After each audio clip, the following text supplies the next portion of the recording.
verbalize? Let me see. 1 second.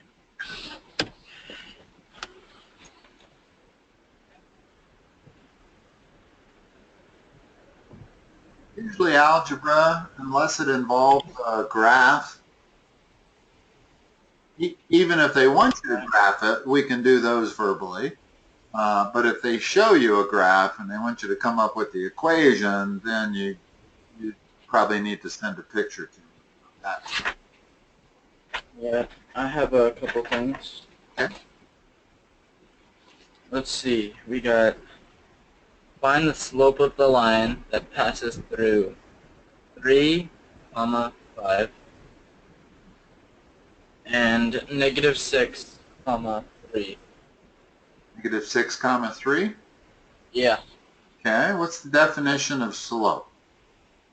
Rise over run. That's a good one to memorize. In other words, if that's all you memorize, you can kind of figure out the rest. What's the rise equal to? The change in x. Change in y. Oh, yeah. In other words, that's the difference. It's the change in y over the change in x. Notice that rise goes up and down. Okay. And then the change in y is y sub 2 minus y sub 1 over x sub 2 minus x sub 1. And it really is okay if you want to do it like this. In other words, if the numbers are such that you want more comfortable subtracting the first from the second, it's fine as long as you stay consistent. In other words, as long as the 2 and the 1 and the 1 and the 2 are the same in numerator and denominator. You know what I'm saying? Yeah. So what is that in this case? Use either one, either this one or this one. It is,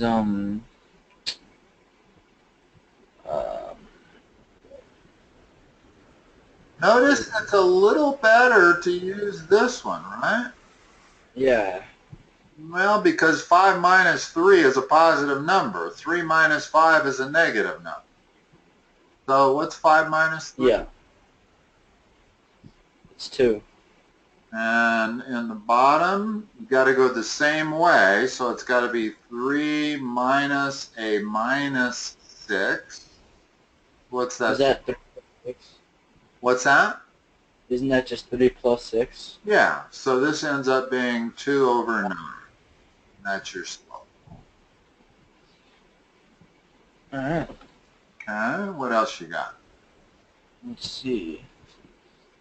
Write the equation of a line with a slope of 5 and passes through -1, 1 comma what? -1, 0.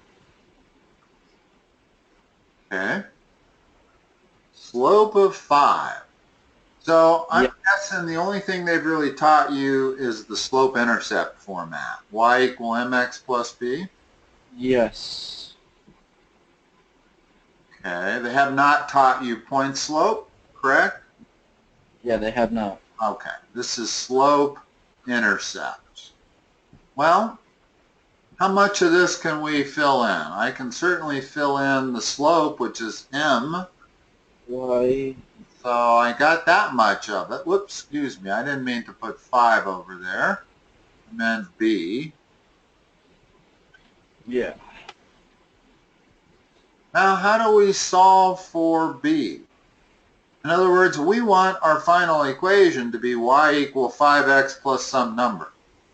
In other words, you want y and x to be part of your equation, but you want to solve for b. How can I solve for b? We need to find x first. Well, how about if we take this point, we know it goes through that point, right? And that's the x coordinate, that's the y coordinate. Yes. So let's plug in those coordinates into our equation. In other words, we'll plug in 0 for y. We'll plug in -1 for x. And now we'll be able to solve for b. In other words, now there's only one unknown. b is equal to 5. So what's our final answer? What is the equation of that line? It is y equals 5x. No, yeah, y equals 5x plus 5. Right. And that's the way you want your answers to look, where you still have the y and the x, but no other variable. Okay, what else you got? There's a question after that relates to the last question. It says, which of these points are also on the line? And they are 1, 10, 0, -5, 5, 20, 5 comma what? 20, and -3, -10. Okay, let's just go through them one by one. Is that on the line? No. Well, plug in 10 for y and 1 for x. What do you get? Is that an equation? In other words, if I plug in 10 for y and 1 for x, that's a true statement, correct? Yes. That is on the line. That's what determines whether a point is on the line or not. Is if you plug it into the equation and it's true, then it is a point. How about the lower left one? 0, -5. Oops, I erased the wrong thing there. I meant to erase that.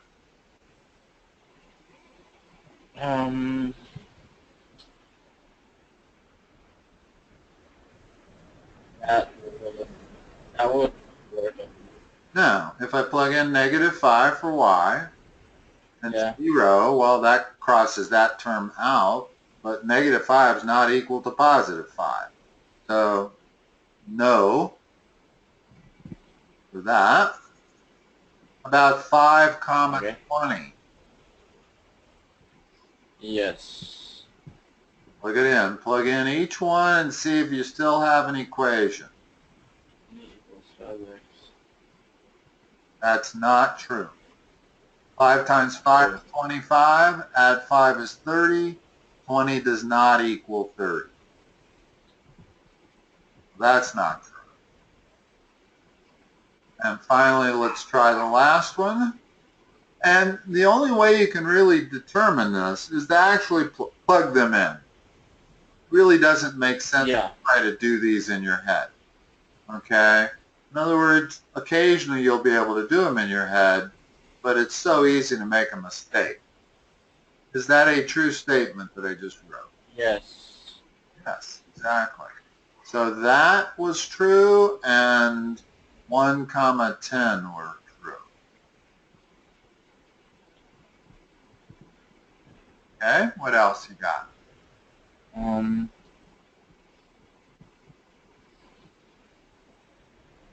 Okay, so I need to find the slope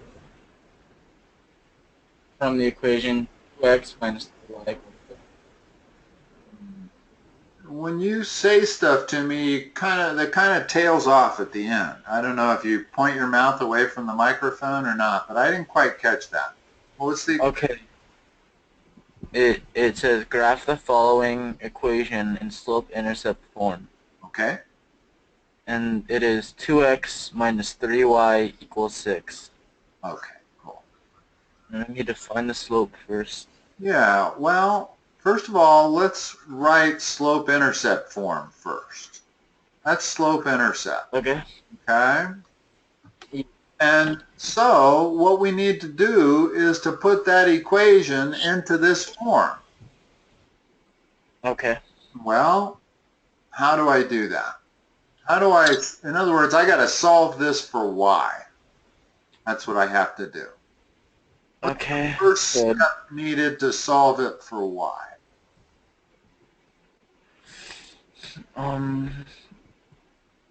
M would be 6, correct? Well, let's solve the equation before we go figuring out what m is. Okay. Let's solve it for y. Right now, we got two things going on. There's a 2x over here that we need to get rid of. We need to move it to the other side. And then we need to get rid of the minus 3 that's multiplying y. So let's start by moving the 2x over. Okay? So what that leaves is the minus 3. I'm going to put the 2x right there, like that. Okay? Now I have not changed anything. That's always the key when you're working with equations, is make sure you don't change anything. We have exactly the same in the second line as I have in the first. Now how do I get y all by itself? Now the fact that I put the minus 2x first, the only reason I did that is because the format we're trying to get it in is y equal mx plus b, where the x term is first. Okay? So I didn't have to do it. I could have put 6 minus 2x. It's the same thing. But you'll see the advantage of doing it this way. What's the next step? How do I isolate y? Do I add 2x to... Hold on, look at my picture. Here's what we got. Yeah. We got minus 3y equals minus 2x plus 6.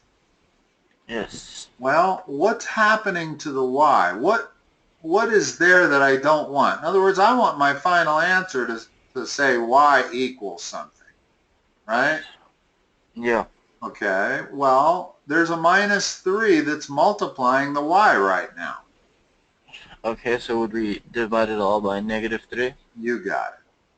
It's exactly what you do. Is always the opposite of what is being done. In other words, if that thing was being divided by minus 3, then I would multiply by minus 3. But since it's being multiplied, I'm going to divide by minus 3. And I have to divide every term by minus 3. In other words, I'm dividing the whole left side of the equation by minus 3 and the whole right side of the equation by minus 3. And the minus 3's cancel, leaving me y. That's what I'm looking for. What's that equal to?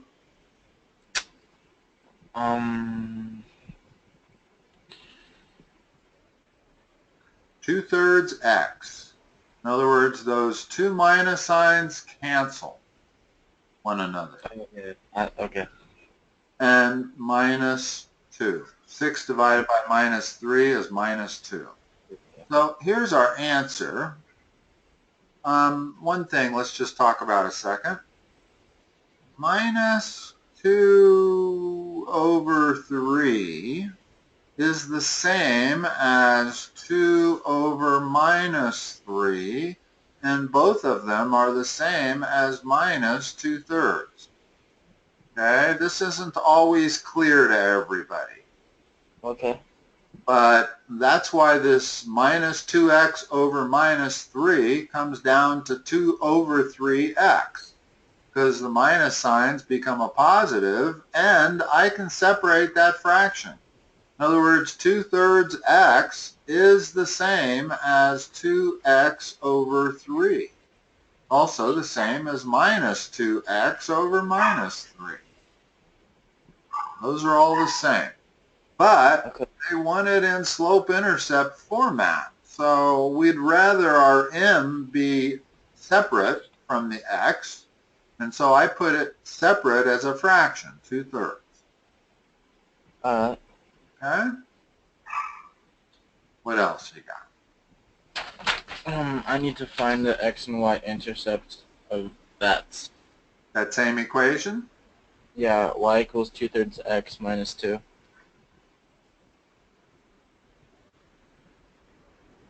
Okay.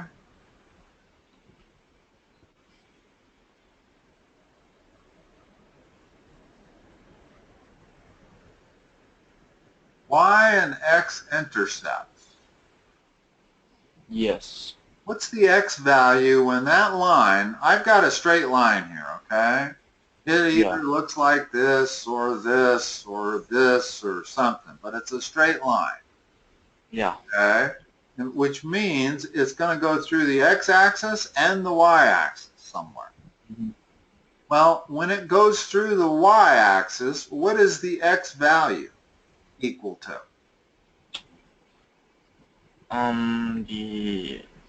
Oh. 0, isn't it always? So the way I can find the y-intercept is to set x equal to 0. Well, if I set x equal to 0, this is always the y-intercept. And we knew that already. So the graph goes through that point right there where x is 0 and y is -2.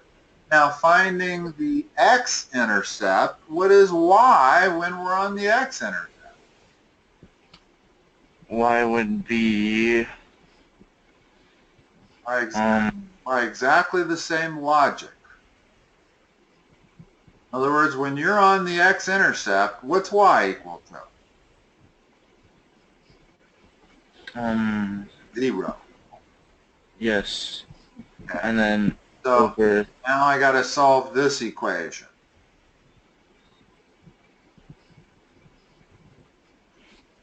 Okay. It's the first step in solving that equation. add 2 to the 0. Wait, no. Oh, no, you're correct. That gives us this. Now what? We multiply the 2 by 3 over 3. Actually, you can do this in 2 steps or 1. If you're going to do it in 1 step, then you want to multiply both sides by the reciprocal of that fraction. In other words, I could multiply both sides by 3 over 2, and notice why that gets rid of the fraction. The 3 cancels, the 2 cancels, and I'm left with just x. Okay. Now, 3 halves times 2 is equal to 3. Okay. Cancels with that. Okay? However, let's go back a moment. You don't have to do it that way. There's actually a more understandable way to do it. Remember, here's what we have. 2 equals 2/3 x. Okay? Well, I can think of the right side as being, they're dividing by 3, so let's multiply by 3. Okay, so the first step I'm going to do is multiply by 3. That gets rid of that. That becomes 6. So now I have 6 equals 2x. And now x is being multiplied by 2, so I want to divide by 2. In other words, I can do it in 2 steps. I don't have to do it in 1 step. Okay. It is merely a variable that's being multiplied by a number and divided by another number.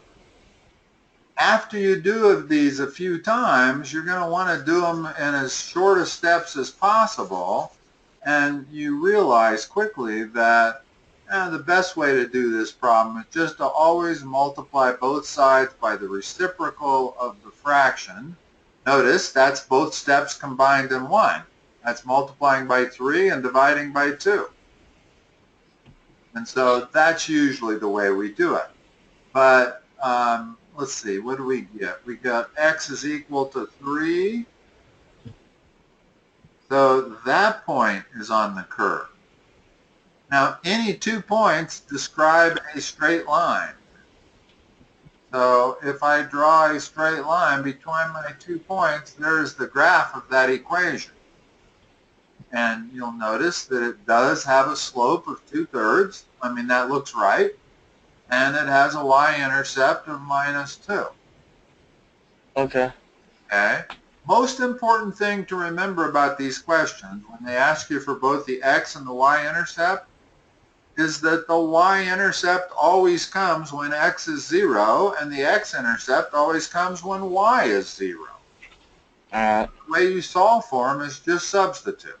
If I want to solve for the y-intercept, I substitute 0 for x. If I want to solve for the x-intercept, I substitute 0 for y. Okay. What else you got? Let me see.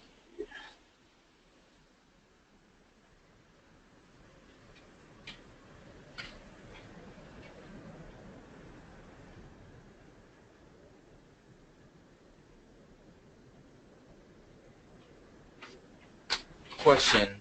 Uh-huh. What is a linear function? Straight line. This is a simple answer. Okay? A linear function is something that looks like this.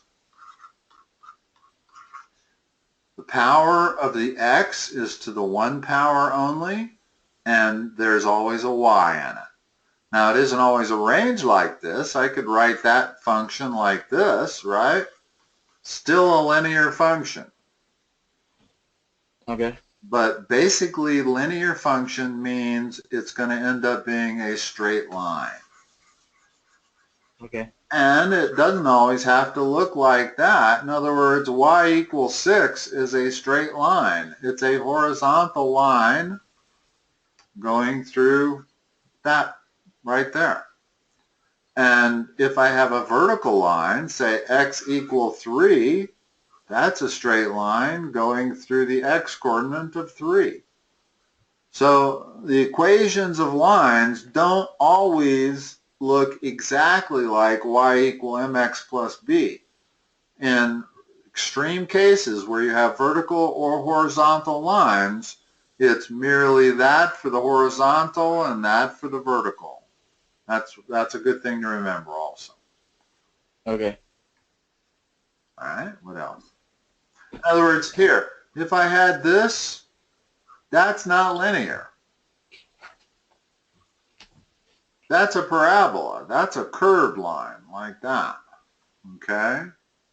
And it's not linear because it's x squared. It's not just x.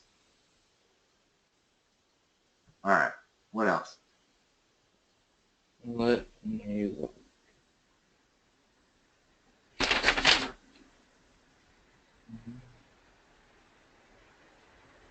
Okay. Write the arithmetic sequence as an explicit rule. Okay. A of n equals a of 1 plus parentheses n minus 1. There's the rule. There's the explicit rule for the nth term of an arithmetic sequence. Okay? That's something you just have to memorize. The d is actually after the n minus 1. It's okay. You can put the d before or after. Either one is correct. Okay. In other words, this is the same as this. There's parentheses around the whole. When you're multiplying, the associative rule always applies. A times b is always equal to b times a. Okay. The only reason I write it, I'm kind of used to writing it like that. I wouldn't have any problem writing it otherwise. But it's also obviously equal to d times n minus 1 plus a sub 1. In other words, the associative rule applies when you're adding two terms also. So there's lots of different ways to write it. That's my favorite general rule. Now, what else are they asking besides just that? Is this function discrete or continuous, and why? Discrete. Yes, that's what they say. Well, the difference in those two words are continuous functions look like this. Okay. In other words, the x-axis covers all points on the number line. Well, Okay. When you're talking about an arithmetic sequence, what you're talking about is a series of numbers. You might have 2, 5, 8, 11, 14. That's an arithmetic sequence because the difference between each number is the same, 3. Okay, and that's what D is up here. Now, if I wanted to say, figure out what let's see if our formula works here to give us the fourth term. In other words, if I said, what is a sub 4, that's what n is the fourth term. I know the answer's got to be 11, but let's make sure that it is. What's a sub 1? A sub 1 is... If you look at the sequence. Do you think I might be able to restart this problem actually, because there's a piece that I missed? Okay, sure. I Okay. thought so. It sounded a little funny starting out with that. What was the first part that we missed? Okay. In a 10-story office building, Okay. 8 people work on the first floor of the building. Okay. 12 people work on the second floor. Okay. 16 people work on the third floor, and so on. Okay. Notice that we have an arithmetic sequence here. Yes. That's separated by 4. Yeah. Okay. You always want to start out math problems with the general formula. Okay. And they're going to say how many people are on the 10th floor or the 9th floor? What's their question? It tells you to model the situation by creating both a table and a graph. All right. Well, if we create a table,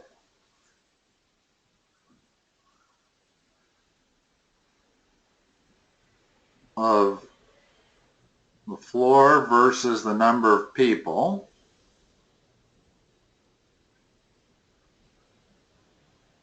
well, the first floor has 8, second floor has 12, third floor has 16. I presume this is what they want you to do. Probably, yeah. Well, I could go all the way to the 10th floor easy enough, but the purpose of arithmetic sequences is you don't have to. In other words, I can figure out how many people are on the 10th floor from that. Let's do it. Instead of finishing filling out this table, which is a piece of cake, what is A sub 10? That's what it means. How many people are on the 10th floor? Well, what's A sub 1? 8. What's the common difference between floors? 4. 10th floor, 10 minus 1 is 9. Okay. The number of people on the 10th floor is 8 plus 36. 44 people are on the 10th floor. Okay. And if we had a 100-story building, and they said how many people are on the 97th floor, well, it'd be hard to do this way, right? I mean, yeah. We'd still be making our table. So the beauty of having an explicit formula is you don't have to count out every term of the sequence. You can figure out, I can take this original sequence, 8, 12, 16, and let's say there was 100 floors. So how many people would be on the 97th floor? How would I figure that out from this sequence? Do A sub 97. Okay. A sub 97 equals, what's A sub 1 again? 8. Common difference? 4. 97 minus 1 is 96. Yeah. That's how many people are on the 97th floor. We were able to do it in an instant almost, instead of counting up by 4 97 times. Okay. Okay, so remember this formula. That's an important one, and you can use it whenever you have an arithmetic sequence. Okay. Okay, all right, Nick. Nick, I will talk to you next Wednesday at the same time. Okay, sounds good. 5:30. Okay. Talk to you. Have a good week. You too.